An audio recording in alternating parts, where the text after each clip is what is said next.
नमस्कार, आप देख रहे हैं MS TV न्यूज़ बिहार। आज हम बात करेंगे लोकसभा चुनाव के प्रसाद पर कि इस बार जो है कांग्रेस दावेदार हैं एक तरफ से, दूसरी तरफ है AIM और तीसरी तरफ जो है सैयद महमूद अशरफी हैं।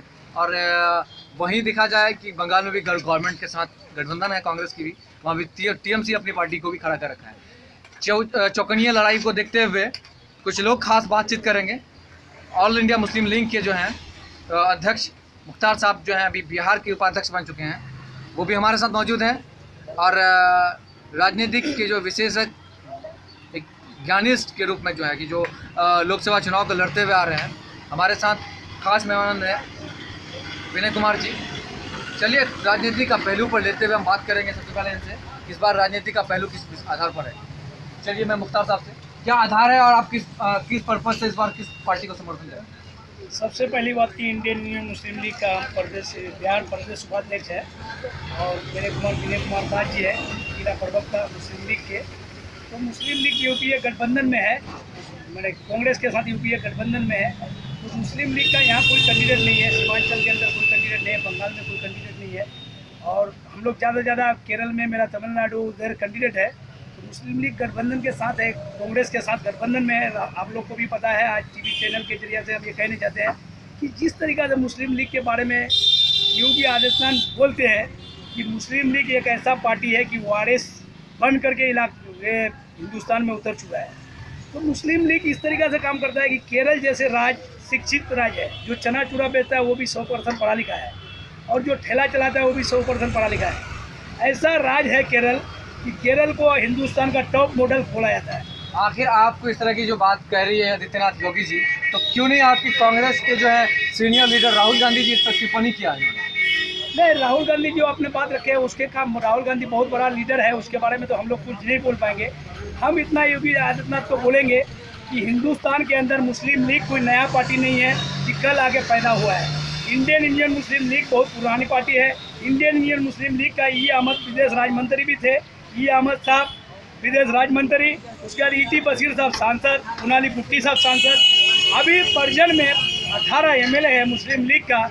योगी आदित्यनाथ का आंख में क्या घुस गया है कि मुस्लिम लीग के बारे में उसको जानकारी दी?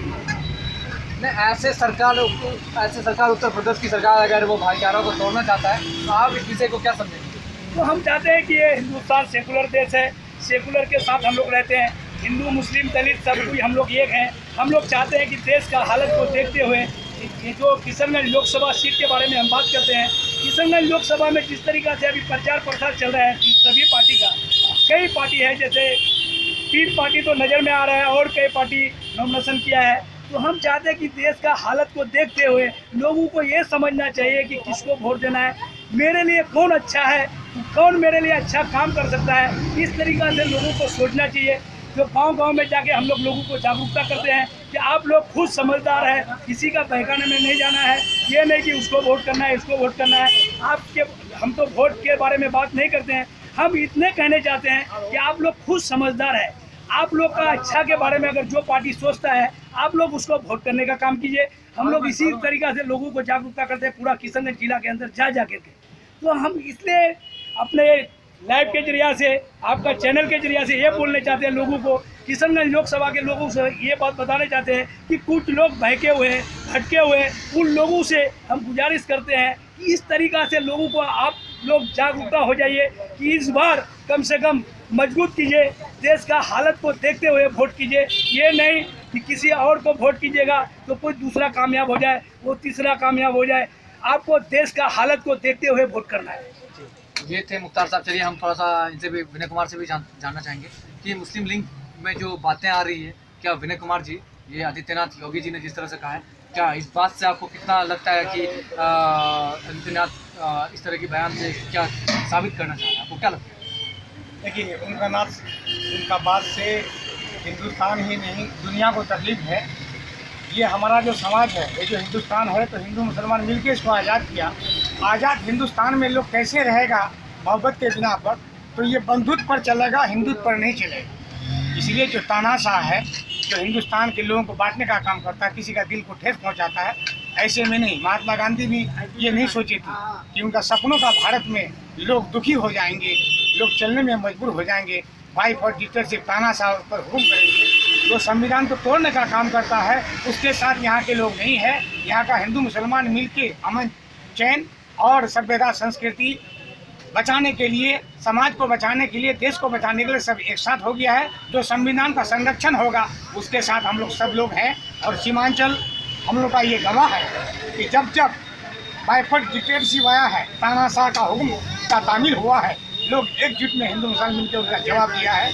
मेरा नाम विनय कुमार दास, और आज आपके साथ जो हो रही है बात खास तो यही है कि खींचे ना तमांचों को न तलवार निकालिए, कि खींचे ना तमांचों को न तलवार निकालिए, जब हो सामने तो मुकबिल, तानाशाह मुकबिल। तो ऐसी हालत में इस सीमांचल के लोग एक बेहतरीन सेकुलर पार्टी को आगे निकालिए, क्योंकि कौन कहता कि आसमान में सुराग नहीं होता। और जो हमारे लिए लड़ता है, हम महादलित SC समाज से आते हैं, जो हमारा आरक्षण के लिए लड़ेगा उसके साथ हमारा होगा। हमारा खास मिशन है दलित और मुस्लिम समीकरण, तोड़ फाइल मोड़ की। ये सब मिल करके हम लोग देश को बचाने का और बढ़िया MP चुनने का काम करेंगे। हम लोग का मुहिम चल रहा है। इसी के साथ ये हम सुनने वाले को, चैनल वाले को सैल्यूट करते हैं। आदाब, अस्सलाम वालेकुम, जय हिंद, जय भारत। ये थे जो एक प्रोटेक्शंस पे चल रहा था खेल।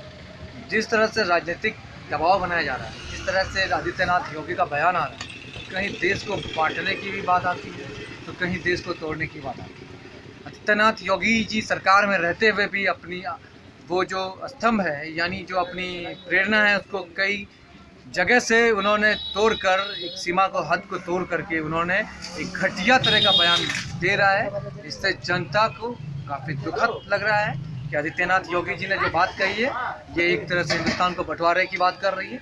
यानी कि हिंदुस्तान को अगर ये किया जाए तो वो बंटवारा कर सकती है। इसलिए बीजेपी की हुकूमत कहीं देश को खतरे में न डाल दे। बने रहिए MSTV न्यूज़ पर। कैमरा पर्सन हसन लाल के साथ मैं मिन्हास आलम। आप देख रहे हैं मेरा न्यूज़ को यूट्यूब पर, तो लाइक कीजिए, कमेंट कीजिए, शेयर कीजिए, ज़्यादा से ज़्यादा फ्रेंडों में इसको शेयर कीजिए ताकि सरकार तक इस बातों को पहुंचाया जाए। बने रहिए MSTV न्यूज़ पर। सबसे लेटेस्ट न्यूज़ पाने के लिए बेल आइकन की घंटी को जरूर दबाइए।